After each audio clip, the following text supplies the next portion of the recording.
बिस्मिल्लाहिर्रहमानिर्रहीम। अस्सलाम वालेकुम। NTSAJ के पेपर्स जो कि 16 से 17 जनवरी 2021 को कंडक्ट किए गए, उनके पैडागोजी पोर्शन का पार्ट 3 आज हम सॉल्व करते हैं, जबकि पार्ट 1 और 2 के लिए आप इस वीडियो की डिस्क्रिप्शन में मौजूद लिंक को फॉलो कर सकते हैं। आपसे छोटी सी गुजारिश है कि वीडियो पसंद आए तो लाइक कर लीजिएगा, और अगर आप चैनल पे नए हैं तो सब्सक्राइब करके बेल के बटन को प्रेस कर लीजिएगा, ताकि मज़ीद इस तरह की वीडियोज़ आपको आसानी से मिलती रहे।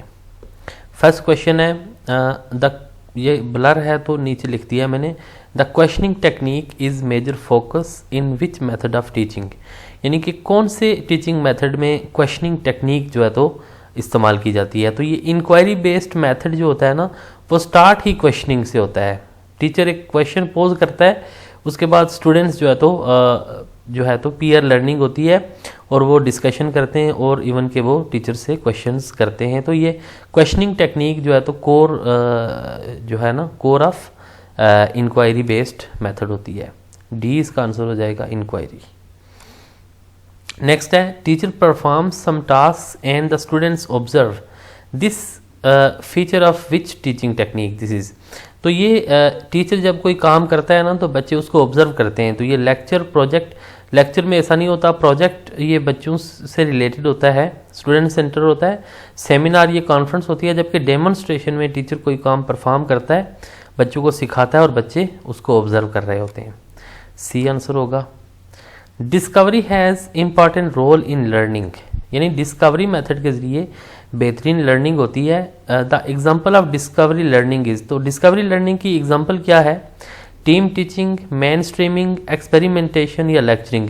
तो डिस्कवरी मेथड में बच्चे जो है तो ये एक्सपेरिमेंटेशन के ज़रिए, एक्सपीरियंस के ज़रिए, अपने तजर्बात की रोशनी में वो सीखते रहते हैं। तो ये इसका आंसर हो जाएगा सी। नेक्स्ट है, a good class teacher involve students to decide the classroom rules and display. अच्छा टीचर बच्चों को इन्वॉल्व करके क्लासरूम रूल्स बनाता है और उनको डिस्प्ले करता है। उसमें क्या चीज़ें होती हैं? डिज़ायर्ड क्लास बिहेवियर, क्लास के जो आप समझते हैं कि किस तरह के बिहेवियर्स होने चाहिए बच्चों के। पनिशमेंट फॉर मिसबिहेवियर्स, उसमें लिखा होता है कि क्या क्या पनिशमेंट आपको दी जाएगी अगर आप गलत काम करेंगे। या प्रॉब्लमेटिक बिहेवियर लिस्ट, या फिर वो लिस्ट होती है जिसमें किस तरह की शरारतें बच्चे कर सकते हैं। या स्कूल इक्विपमेंट लिस्ट। तो इसमें आप जो अच्छी आदत जो होती है ना, वो लिख के रखते हैं। तो इसका ए आंसर हो जाएगा, ए। नेक्स्ट है, good classroom management gives all students an access to. एक अच्छी क्लासरूम मैनेजमेंट के जरिए बच्चों को आप किस चीज़ तक एक्सेस देते हैं? Talk with peers, learning activities, available equipment, all of the above. तो ये तमाम चीज़ें जो है ना, एक अच्छी क्लासरूम मैनेजमेंट के ज़रिए बच्चे एक दूसरे से बात भी कर सकते हैं, एक्टिविटीज़ तक भी उनकी रसाई होती है, और तमाम जो मटेरियल होता है ना, वो भी सारे बच्चों तक उनकी एक्सेस होती है। तो डी इसका आंसर हो जाएगा, all of the above. Next है, tutorials, games and simulation are instructions based on. तो कौन से मेथड में ट्यूटोरियल्स, गेम्स और सिमुलेशंस होती हैं? तो ये जो है ना, inquiry method, computer assisted discovery method या इंडिविजुअल इंस्ट्रक्शन मेथड। तो ये जो है ना, कोर पॉइंट होता है CAI, कंप्यूटर असिस्टेड मेथड में ट्यूटोरियल्स, गेम्स और सिमुलेशन। सिमुलेशन ये होता है ना, एक सिचुएशन की बनाई जाती है, जैसे मसलन आप अगर ड्राइविंग भी सीख रहे हैं ना, तो आपको कंप्यूटर में वो ड्राइविंग की एक गेम के ज़रिए आप सीखेंगे। इसमें एक रियल लाइफ सिचुएशन को एक कमरे के अंदर एक गेम्स के ज़रिए या क्लासरूम के अंदर आप लेके आते हैं, तो ये सिमुलेशन कहलाती है। ये कॉपी होती है, ये रोल प्ले की एक सूरत होती है। रोल प्ले से एडवांस चीज़ है ये। तो ये कंप्यूटर असिस्टेड मेथड में गेम्स, ट्यूटोरियल और सिमुलेशन यूज़ होती है। The students learning problems can be resolve by. बच्चों के जो प्रॉब्लम्स होते हैं ना, सीखने के दौरान उनको जो प्रॉब्लम फेस करने होते हैं, जो फेस होते हैं उनको, तो वो कैसे? सजेस्टिंग हार्ड वर्क, उनको मेहनत करने का कहेंगे तो सेंडिंग देम टू लाइब्रेरी भेजकर उनके लर्निंग प्रॉब्लम दूर होंगे। डायग्नोस्टिक इंस्ट्रक्शन या इंडिविजुअल टीचिंग। अब देखें ना, लर्निंग प्रॉब्लम सबसे पहले डायग्नोज होंगे, और डायग्नोज करने के बाद आप डायग्नोस्टिक इंस्ट्रक्शन देंगे। डायग्नोज करने के बाद आप उसी हिसाब से उनको इंस्ट्रक्शन देंगे ना, तब जाके उनके लर्निंग प्रॉब्लम्स रिजॉल्व होंगे। सी हो जाएगा। In the past the role of teacher was considered as, माजी में टीचर का रोल क्या कंसिडर किया जाता था? फैसिलिटेटर, मेंटर, सुपरवाइजर या इंफॉर्मेशन प्रोवाइडर। तो ये पास्ट में जो है तो टीचर का रोल जस्ट एक इंफॉर्मेशन प्रोवाइडर के तौर पे समझा जाता था। The order of stems involve in simulation method of teaching is, तो सिमुलेशन जो मेथड ऑफ टीचिंग है ना ऊपर डिस्कस हो चुका, तो उसमें क्या ऑर्डर फॉलो किया जाता है? उसमें सबसे पहले ओरिएंटेशन होती है, आपको किसी चीज़ के बारे में मालूमात दी जाती है, फिर सिमुलेशन करवाई जाती है और फिर डी ब्रीफ किया जाता है। डी ब्रीफ जैसे ये एक एडवांस टर्मिनोलॉजी है, कोई भी जो टेक्निकल परफॉर्मेंस के बाद आपको उसके हवाले से फर्दर ब्रीफ किया जाता है। तो ये ए इसका आंसर हो जाएगा। The main reason to keep school record is to ensure, school record क्यों रखा जाता है? इंफॉर्मेशन बैंक के लिए, अकाउंटेबिलिटी के लिए, या इजी एक्सेस टू इंफॉर्मेशन, या इंफॉर्मेशन फॉर पेरेंट्स। तो ये इजी एक्सेस टू इंफॉर्मेशन के लिए स्कूल रिकॉर्ड को मेंटेन किया जाता है। The climate of classroom which is supportive for aesthetic development is to, तो कैसा क्लाइमेट क्लासरूम का होना चाहिए जिससे बच्चों की एस्थेटिक डेवलपमेंट हो सकती है, यानी उनकी जो है ना एस्थेटिक का मतलब होता है प्रेज द ब्यूटी या अप्रिशिएट द ब्यूटी। तो नीट एंड क्लीन होना चाहिए, फिक्स्ड एंड ऑर्गेनाइज्ड होना चाहिए, इमोशनली हेल्दी या purposeful and work oriented. Purposeful और वर्क ओरिएंटेड का इमोशनल एस्थेटिक सेंस से ताल्लुक नहीं बनता, और इमोशनली हेल्दी इन्वायरमेंट में बच्चे ये है कि उनको कोई खौफ खतरा नहीं होता, तो ये भी इसमें नहीं आएगा। फिक्स्ड एंड ऑर्गेनाइज भी ये है कि ये एक तरह का टास्क ओरिएंटेड होता है, जबकि नीट एंड क्लीन अगर होगा तो ये एस्थेटिक डेवलपमेंट के से रिलेटेड होगा, यानी नीट एंड क्लीन होगा, पिक्चर्स लगी होंगी, दीगर जो है ना तो ये एस्थेटिक सेंस से रिलेटेड चीज़ें हो सकती हैं नीट एंड क्लीन क्लासरूम के अंदर।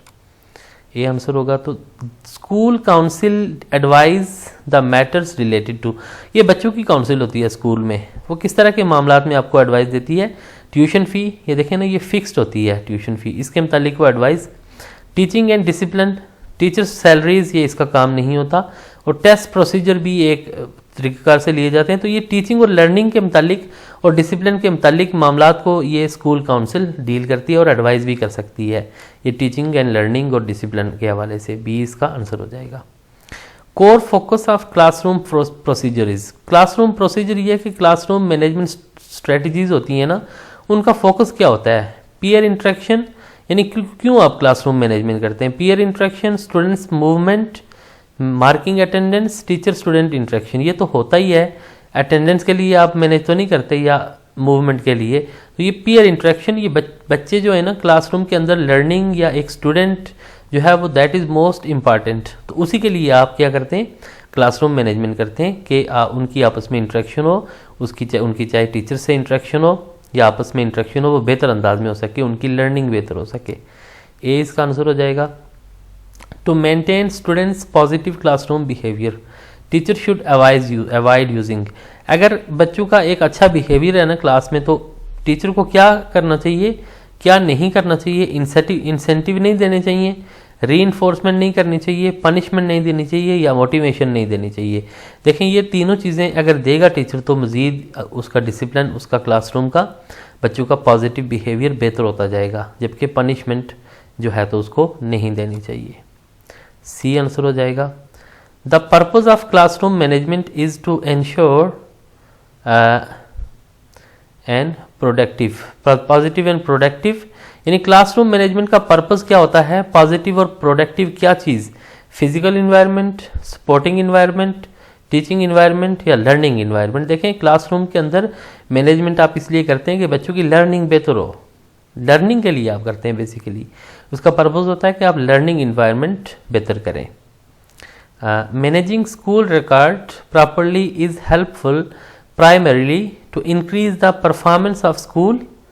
स्कूल रिकॉर्ड आप क्यों मैनेज करते हैं? ताकि किसकी परफॉर्मेंस बेहतर हो सके? टीचर्स की, स्टूडेंट्स की, एडमिनिस्ट्रेटर्स की या स्टाफ की? तो school record is related to administrators. देखें ना एडमिनिस्ट्रेटर्स की जो परफॉर्मेंस है वो बेहतर हो सकती है अगर वो स्कूल रिकॉर्ड उनको बेहतर तौर पे मैनेज हुआ होगा, मिल जाए, यानी कि स्कूल रिकॉर्ड बेहतर मैनेज हुआ होगा तो एडमिनिस्ट्रेटर्स की परफॉर्मेंस भी बेहतर होगी। फर्स्ट का डी आ जाएगा, सेकंड का सी आ जाएगा और थर्ड का देखिए ना, school physical material and equipment is recorded in, school का जो फिजिकल मटेरियल और इक्विपमेंट है वो किस में रिकॉर्ड किया जाता है, that is recorded in stock register. School की जो चीज़ें होती हैं, कुर्सियाँ, टेबल, दीगर जो फिजिकल मटेरियल होता है।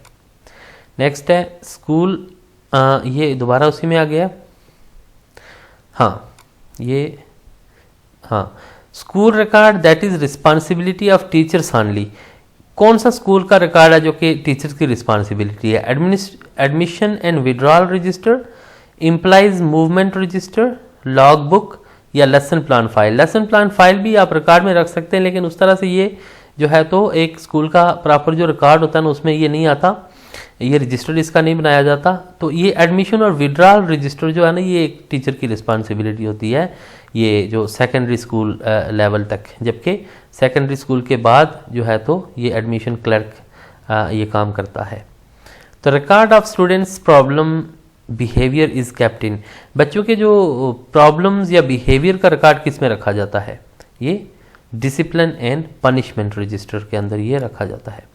नेक्स्ट है use of emerging techniques in teaching learning process helps the learner to be, यानी कि नई नई टेक्निक्स जो टीचिंग लर्निंग में आ रही है ना तो उससे बच्चों को क्या फ़ायदा होता है कि वो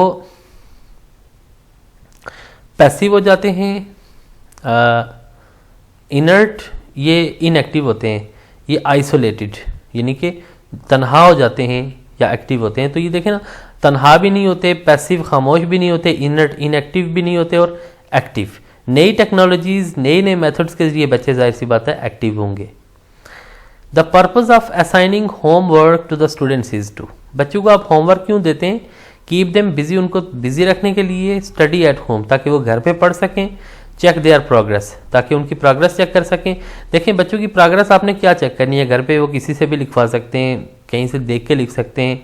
तो ये है कि उसका पर्पज़ ये होता है ना कि डेवलप सेल्फ स्टडी हैबिट, ताकि उनकी खुद से पढ़ने की एक आदत बनती जाए। डी इसका आंसर हो जाएगा।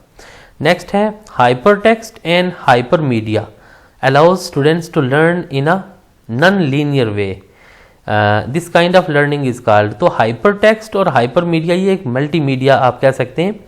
तो इनमें नॉन लीनियर लर्निंग होती है, एक तरह की ये टेक्नोलॉजी से रिलेटेड जो है ना ये टर्म्स हैं। तो ये एजुकेशन टेक्नोलॉजी को यूज़ करते हुए लर्निंग होती है। तो इसको क्या बोलते हैं, इंक्वायरी मेथड में आपको पता है क्वेश्चनिंग आंसरिंग यूज़ होती है, डिस्कवरी में एक्सपेरिमेंटेशन यूज़ होती है, एक्सप्लोरेशन और डिस्कशन तो आप क्लासरूम के अंदर करते हैं। तो ये एक्सप्लोरेशन जो होती है ना तो ये इस मेथड के अंदर होती है जिसमें मल्टीमीडिया का इस्तेमाल किया जा सकता है। सी Traditionally, the teachers were regarded as responsible for passing dash to the next generation. तो माजी में टीचर्स को ये समझा जाता था कि वो नेक्स्ट जनरेशन को क्या प्रोवाइड करें, कल्चर, नॉलेज, रूल्स और कस्टम्स। तो सिर्फ ये है कि उन्होंने नॉलेज जो है तो नेक्स्ट जनरेशन को आगे फॉरवर्ड करना था। ट्रेडिशनली टीचर का इतना रोल ज़्यादा नहीं समझा जाता था। तो ये था आज का पेडागोजी पार्ट 3 का लेक्चर जो कि NTS Azad Jammu and Kashmir papers में से लिया गया था। उम्मीद है आपको ये पसंद आया होगा। अगर आपके ख्याल में किसी सवाल का कोई डिफरेंट जवाब आ रहा है तो कमेंट सेक्शन में ज़रूर डिस्कस कीजिएगा और अपनी राय का इजहार भी कीजिएगा। तो इंशाल्लाह फिर आपसे किसी नेक्स्ट वीडियो में मुलाकात होती है। तब तक के लिए अपना बहुत ख्याल रखिएगा और अपने इस चैनल का भी अल्लाह हाफिज़।